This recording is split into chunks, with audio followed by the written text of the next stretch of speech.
telling about his son that was in this drug rehabilitation that they had on Northeast 11th Street. And he had paid $270 for his son to go and be cured. All right, his son stayed there for about 2 weeks, and 2 or 3 weeks, and then they dismissed him before he even got cured. I talked to a young man from that center last night, and he told me that the patient usually stays there from 4, 5, or sometimes 9 months. Why did they dismiss Mr. Steele's son so readily? Don't know. They Okay. sent him home. You don't know. Now, Mr. James listened with a great deal of interest to that story, and what did he say? He didn't have anything to say about that. Or what And else? he went to tell Mr. James about his mother and father had died down in Texas.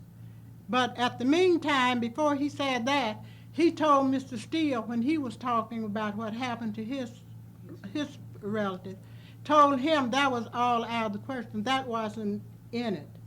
So then he went on to say about his parents had died down in Texas and what went on. So Mr. Steele, he took the floor. Then he asked him why was he bringing up about his people when he told him that his wasn't in it, and he lived here in Oklahoma City here. Okay, now did Mr. James say anything else to Mr. Steele? No, he did not, other than told him to sit down. Oh, he told Mr. Steele to sit down, Yeah, and he right. went on. Now, I'm sure your councilman explained to you why this drug recovery center would be so good for those of you that lived in that area. No, he did not explain, but he did also say that we were very fortunate. He said what? We were very fortunate to have this center in our neighborhood, that it would be an asset to our neighborhood. It would be an asset to your neighborhood. Right. Okay, did he explain to you how it would be an asset? No. What happened then? Then everybody was very upset, and we could not understand why we were not notified that this was going to be done so that we could do our homework too. Okay, you were going to do your homework. Right. Okay, now, after then, I want to make sure that the people understand. After then, Mr. James came there and explained. Were there any other minorities there to explain to the people how good or how bad this would be for that neighborhood? They had one Indian guy that had been a patient at one of the treatment centers. I think he said that he was one on Broadway, and he was telling about his experience and how they had helped them. But Ms. Luper, I want to say something at this Of point. course you can say something. I want you to talk. And those of you, and certainly I would like to hear from the councilman, remember, Clara, Luper would like to bring you the whole story, not part of it. Okay, Reverend James, Gory James came in and he took the Bible and he went into the Bible and he got a passage of scripture out that says that when I was naked, you clothed me not. When I was hungry, you fed me not. When I was thirsty, you gave me no water. And he says, when did I do this? And he says, when you did it to the least of them, you did it to me. That, in my mind, gave the condemnation that we was a heartless group of people that did not feel the need or did not feel the oppression of people that are on alcohol or drugs. And that was the wrong misconception. We did not say, not for one moment, that these people do not need help. What we said is, we don't need this center on the east side. And this was the point that we were trying to make to the councilman, but that was the point that was never got across to him. We are now talking to some residents, some homeowners from the Madison Street area. Toby, I know you want to say something. Ms. Broom has something that she wants to say. I want you to feel free because I want you to tell it as you see it.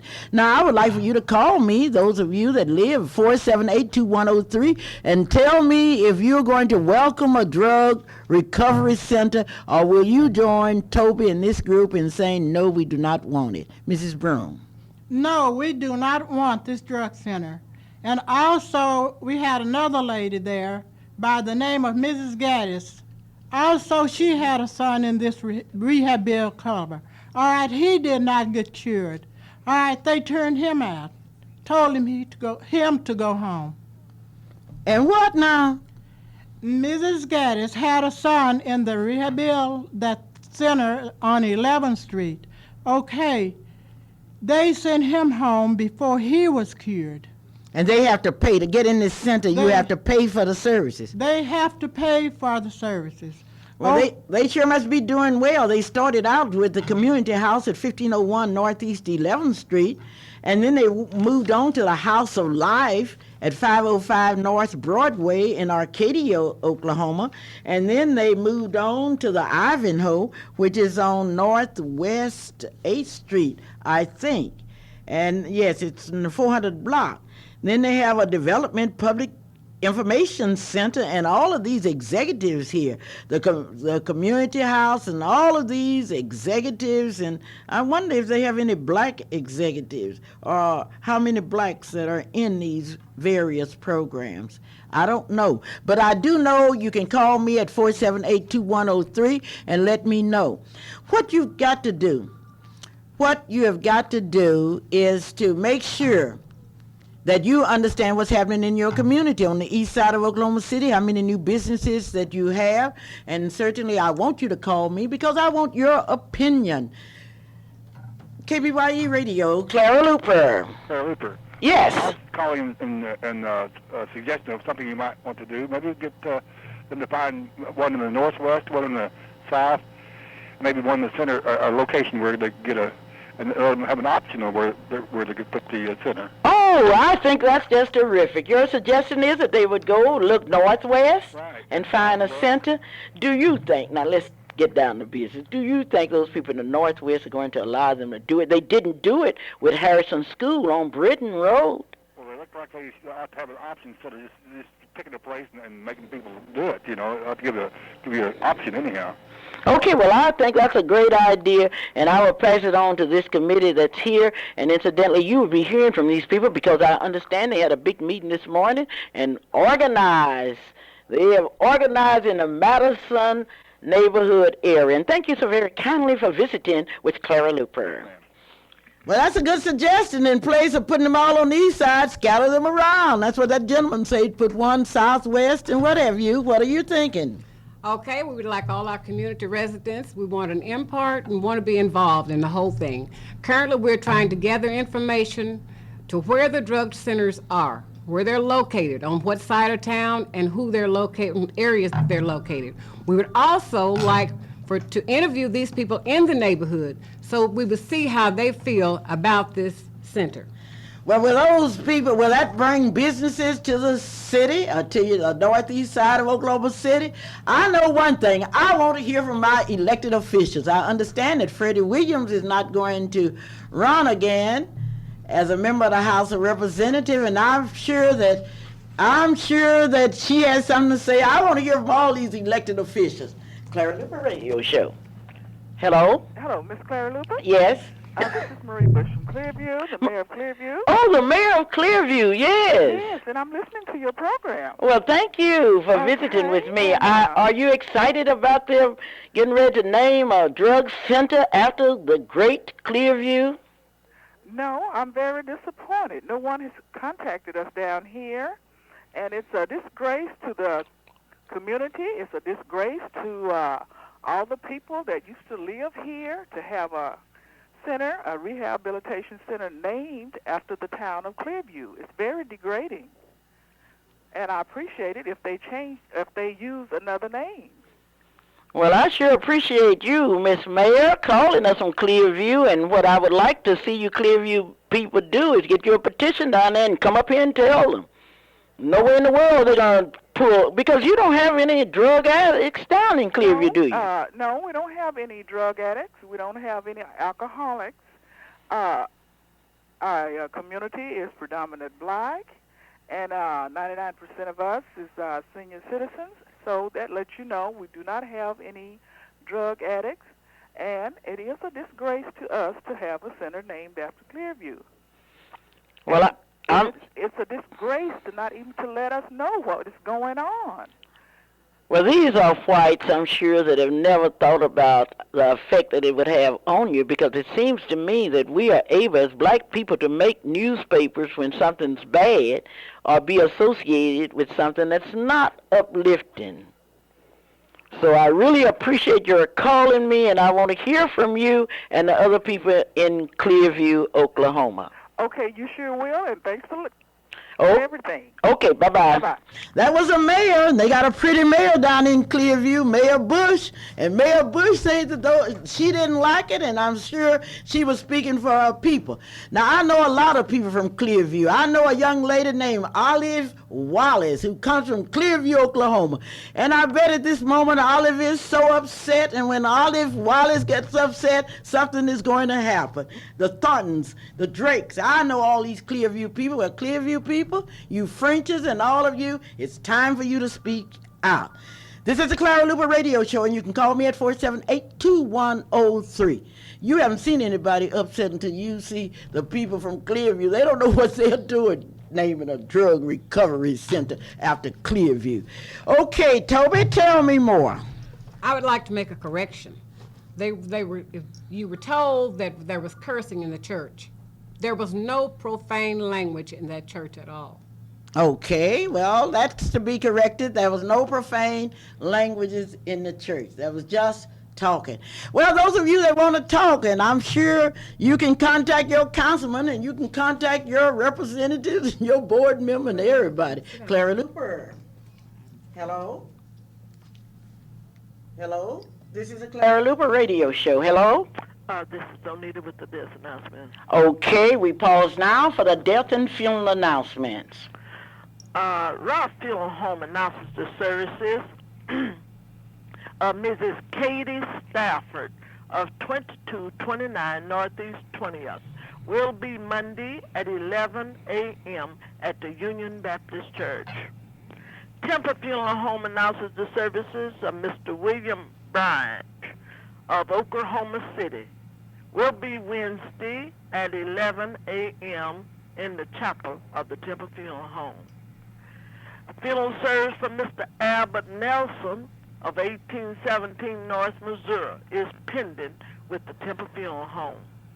We would like to say to the families this evening, as we extend to you our deepest sympathy, beyond Life Gateway, there's an open gate at the end of the road.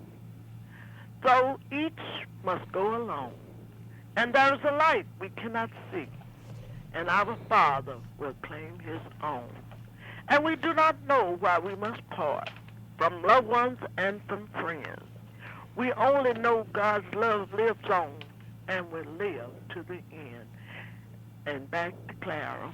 Okay, thank you, Onita, and that was Onita with the funeral and death announcements. We are very happy that we are able to supply you with news that you would not otherwise get, and we'll be back on this hot issue in just a moment, because I know you want to know. You also want to know that the Emmanuel Baptist Church of Oklahoma City, Oklahoma will present the Dillard to University Concert Choir. S. Carver Davenport is the director. On Monday evening, April the 9th at 7:30 p.m. at the Emmanuel Baptist Church, 2140 North Kelly Avenue in Oklahoma City, Oklahoma. Reverend Clyde C. Clara is the pastor. That's all on Sunday, April the 9th, 1990.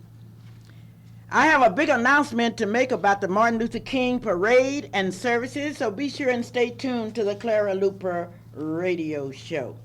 Do you know that you really need a tailor-made suit for yourself? That's why it's very important that you go to Sir Charles the Tailor, located at 4725 Southeast of 59th Street here in Oklahoma City, Oklahoma. The telephone number is 672-5051. Let Sir Charles explain to you why you should have a tailor-made suit, made just to suit you. This is a Clara Luper radio show. Hello? Yes, Mrs. Luper. Yes.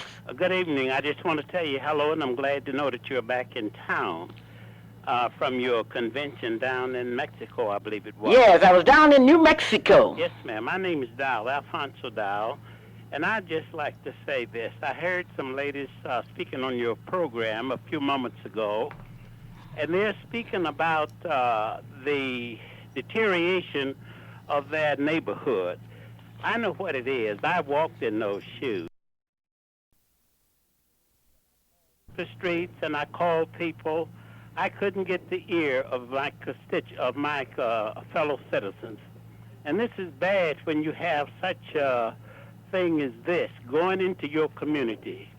The day most of us on the east side, which are near that area, which is going to be affected by this drug center, we sit back and just listen. We sit on our hands. But one day, that same vicious evilness is going to come knocking at your door, and you're going to need help. Every citizen in the city of Oklahoma City should be helping those people to have a clean community. Now, what am I saying? I'm saying this. Reverend James and a few other people there, they talk about we're going to clean up crime. But they put these crime activities right on our back porch. And any man can go in there who's in crime and who's in drugs, will need money. He'll go in this home, go in that home. Those centers as proposed for that area, they are needed. Yes, they are needed, and I'm in favor of it. But they should be put in the proper area, not in the community where little girls and little boys are running around, widow men and widow ladies and old men, as myself, have to try to travel there. That's why so many of us are burglarized. That's why so many of us are beaten up. And I say this, a lot of people don't speak as I do, but I'm free, at least I think I am. They should fight this thing, and if they don't fight it and get it out of the way, I'm going to give out a piece of information I thought for a long time after Reverend James did me so bad at City Hall. I say they should either recall Reverend James or they should make sure that they vote him out next time. We have more deteriorating factors coming into our neighborhood. We have more crime factors coming into our neighborhood until we can't leave. I have to pay somebody to watch my home every day, and I don't have that kind of money, but I have to pay them just to sit and watch that it isn't robbed. And now I tell you, that isn't the only thing that disturbs me, because when an elected official will come out and support these things, I hope all of you will tell the people that I'm going to call their name, but tell them I said it. Mrs. Freddie Williams was very much, Representative Freddie Williams was very much for that prison detention center to be about 4 blocks from my home. Miss Freddie Williams was for that detention home? Freddie Williams, she said it at City Hall. She said it at City Hall. Who else? She stated that people who don't want that thing there, they're short-sighted. And therefore... Freddie Williams called you short-sighted? I live in that area, and she said people in that area are short-sighted. And state senators, Ms. Vicky Miles sent a letter. I got a copy of it. She sent a letter. She was against that? She was for it. Oh, well, We don't need representation like this. You see, what is happening to black people, unfortunately, when the white community or organization of power like the Chamber of Commerce will take a black and put them in office, that those Negroes in that area have been put in a bad situation, because they elected a person who is elected by the white power structure have to do what the white people say. The only thing they can say without asking the people who gave them the money, only thing they can do when they in the Senate, in the legislature, on the council, is make a motion to adjourn or second a motion that we will not adjourn. They don't have any power, the person who put them in office. And that's why all over this country, black people are going down. We think we are progressing, but we are not making the progress that we think we are. Well, we thought when we got some blacks elected in important positions, we would have someone to speak for us. Well, years ago, I thought the same thing. My heart was just beat and flutter because I was hoping the day when we can have a black person on a board, a black person elected, and in the legislature and the council.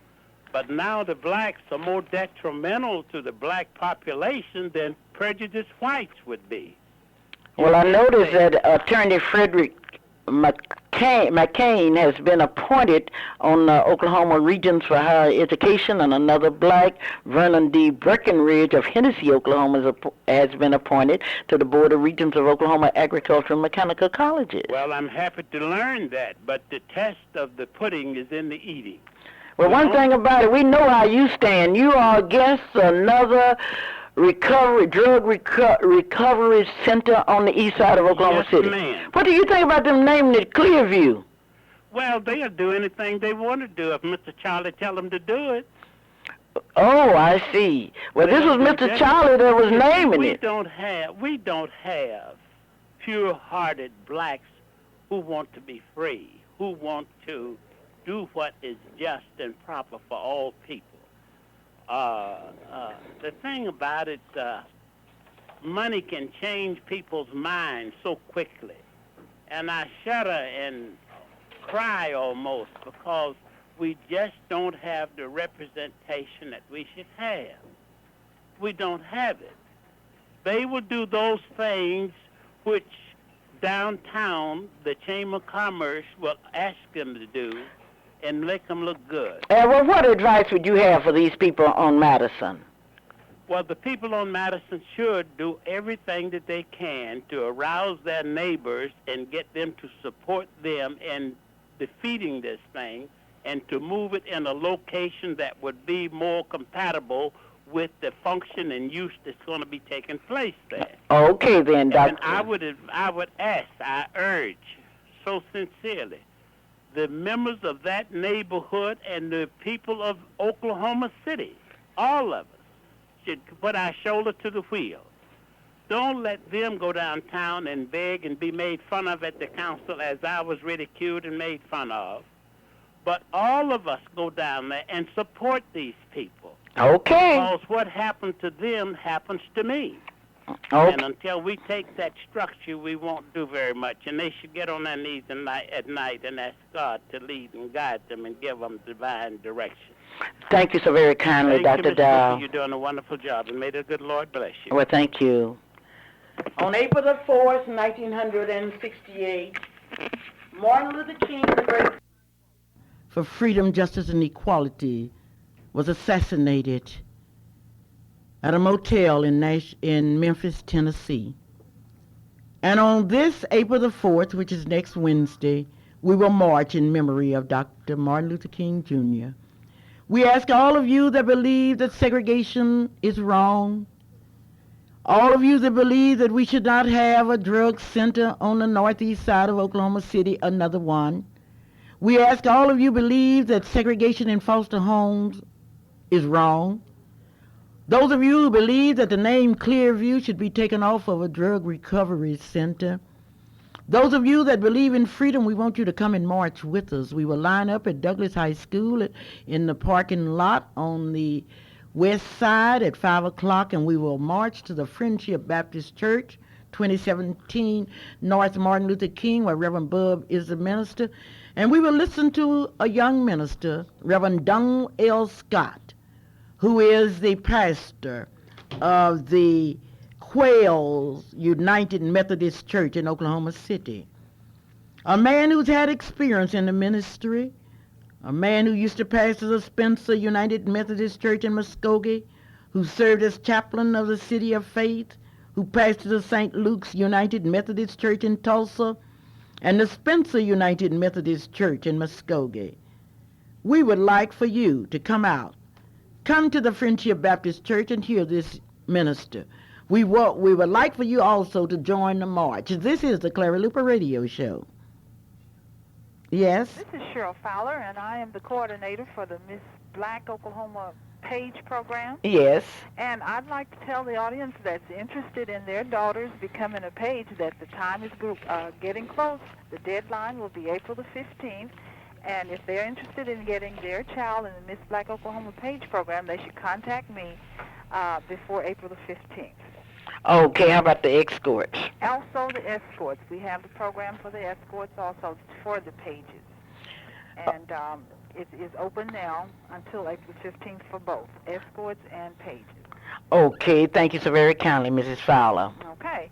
Those of you that asked me to tell you the cities where the Miss Black Oklahoma contestants were coming from this year, let me run them down for you briefly. Ardmore, Bristow, Britain, Cameron University, Enid, Langston University, Muskogee, Oklahoma City, Oklahoma University, Oklahoma State University, Ponca City, Spencer, Tulsa, Dover, McAllister, Guthrie Job Corps, Ada, Owasso, Southeastern Oklahoma State University, Altus, Putnam City, Boley, Oklahoma, Hayworth, Oklahoma, El Reno, Oklahoma, Oklahoma Christian College, Oklahoma State University Technical Branch, Oklahoma Community College, Chandler, Hollis, Moore, Rose State, Village, Quail Creek, Midwest City, Central State, Norman, Oklahoma, Westmore, Oklahoma, Guthrie, Oklahoma, and maybe Choctaw, Oklahoma. If I didn't call your city, and those of you in the Luther and the other areas, call me at 424-3949 here in Oklahoma City, Oklahoma. As I look at the clock on the wall, I know within a minute I'm going to have to say goodbye to all of you. And I really hate to say goodbye to you because there's so many things that we can talk about. Today I've tried to say to you people in Oklahoma City, blacks and whites that love freedom, we would like for you to join us in looking toward the Supreme Court, hoping that the Supreme Court will once again confirm that segregation in education, whether we are talking about the first grade or the 10th grade, is unconstitutional. Those of you from Clearview, Oklahoma, I want you to get you some petitions out, and I want you to do everything you can to get this name changed, because Clearview, Oklahoma has always been a bright spot on our intellectual and moral list. Those of you that live in the Madison area, I would like for you to get up, wait for a call or a letter, and get out to that meeting. Now, you need some businesses on your side and on your street, but it's certainly not a business that would take away from your dignity. You know, sometimes we wonder where are we going. We have more churches on the northeast side of Oklahoma City than in any other spot, yet our crime is extremely heavy. We have young people that are turning against their parents, and especially against the black mothers who have worked day and night to give their children a better day. But as my grandmother used to say to those of us that will become mothers, mothers look up to the sky because only God can understand what you've gone through with. And to you young blacks that were supposed to take the hand of freedom and march on, you can't do it full of drugs and you can't do it full of alcohol, because then financially you aren't able to stay in an institute. This is Clara Luper saying until next Saturday at this same time, I love you. If you want to get in Miss Black, you've got to call me before Monday night. And until next week, I will say I do love you and goodbye.